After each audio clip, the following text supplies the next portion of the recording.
story time. I'm actually going to make the story time because, let me pull a chair, children, because I realized that I'm turning into my father, who always had trouble to pass by a piece of furniture he didn't like.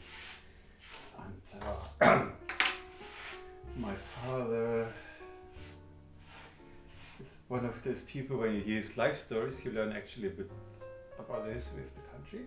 Because my father was born in 1914 in the hamlet of Bützow, which is in Mecklenburg, today the state of Mecklenburg-Vorpommern.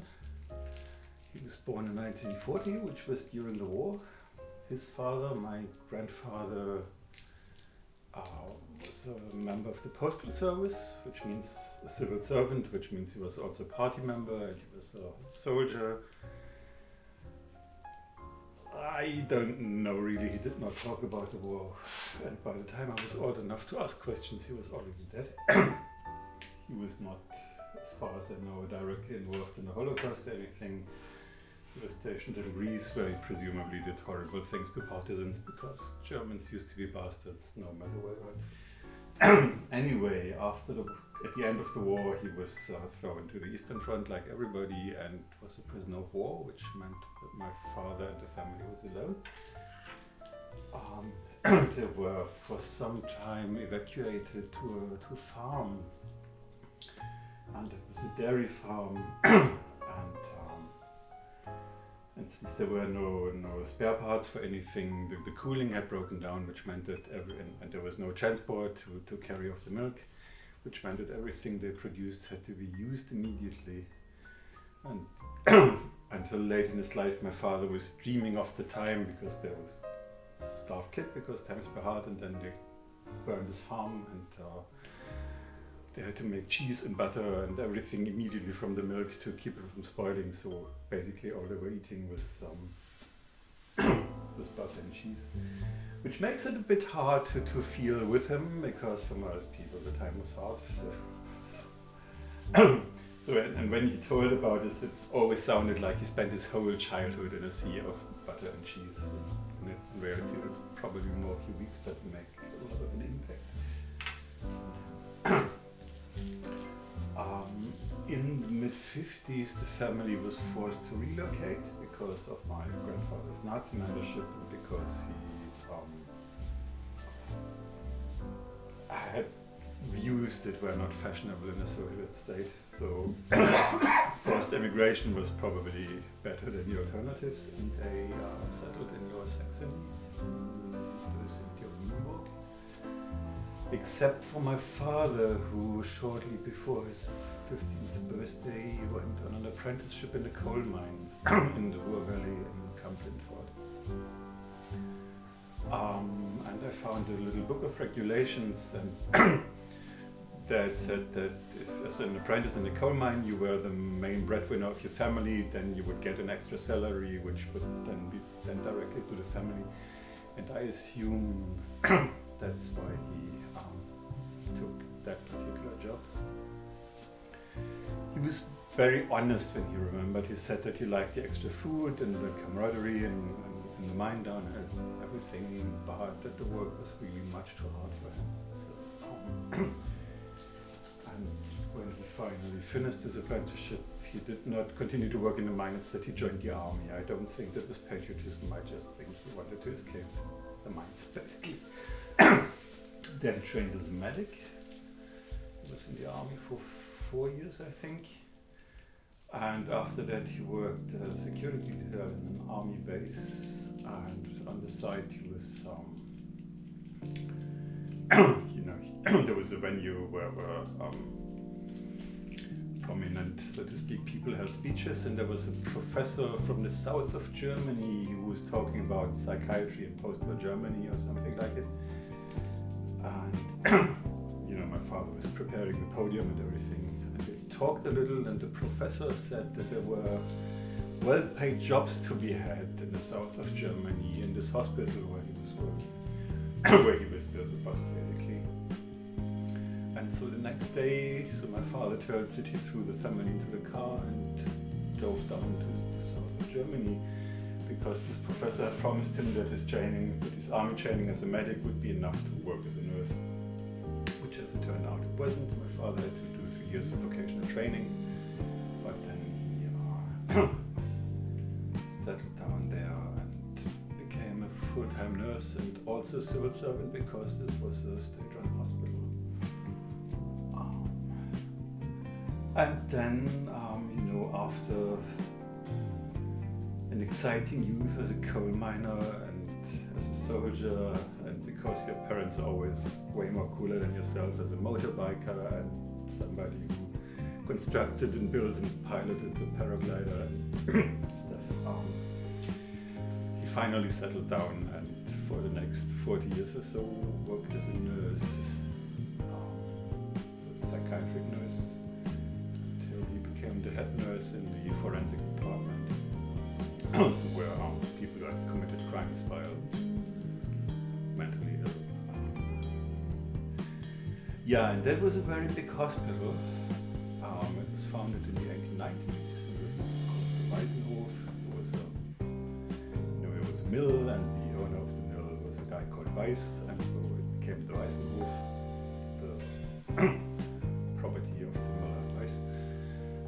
And that was converted into a psychiatric hospital already during the 1890s. Germany had the emperor back then and everything. And it continued. It was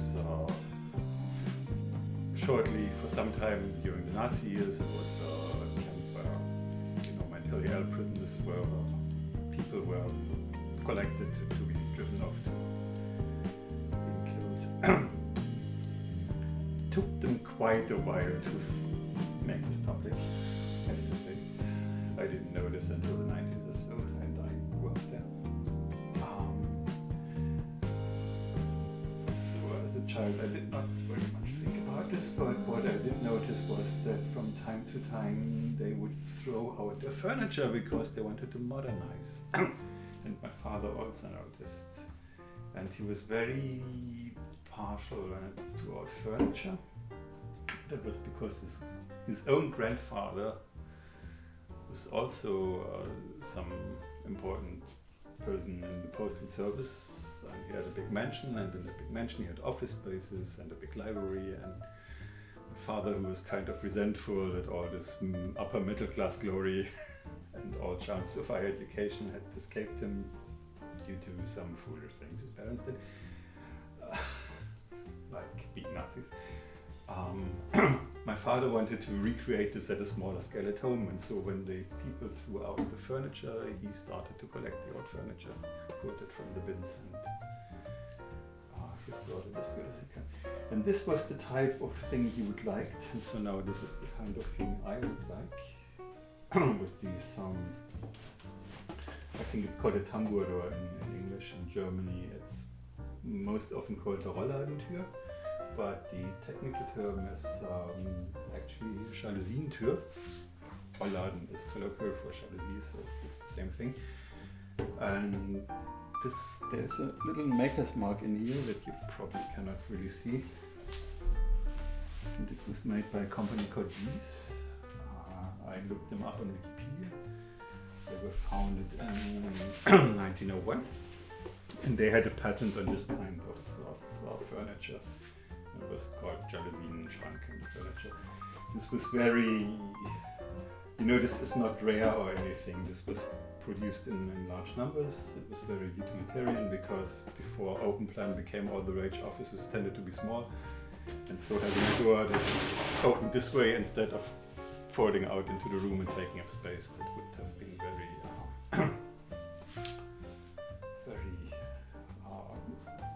it saved space, that was the point. So I paid way too much for this because, as I said, this is not particularly rare, and this is not in good shape. So you can see the middle divider has come out because this was just nailed in.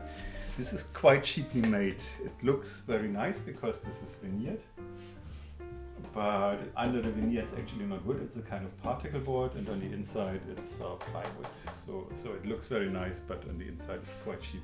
This is possibly the best piece of wood in the whole piece of furniture, and it was just nailed in. Typically this would have had drawers. This came without the drawers, and instead here pieces of plywood as shelves. Yeah, and I'm planning to restore it as good as I can, which in all probability will not be very good.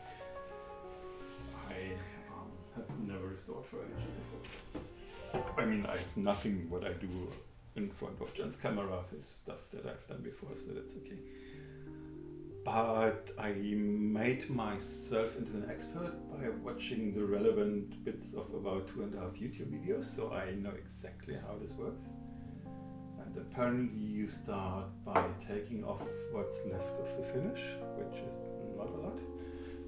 You can do this either by scraping it off or by using a chemical stripper, and I think I will use a chemical stripper because this veneer is really paper thin, so I'm very worried that I would destroy it if I use a scrape on it, because I this is not the best kind of scraper, because this is something you push. There are paint scrapers which you pull, and the probability that you drive it into the veneer if you push it over it, it's pretty high. So I guess I will use something chemical.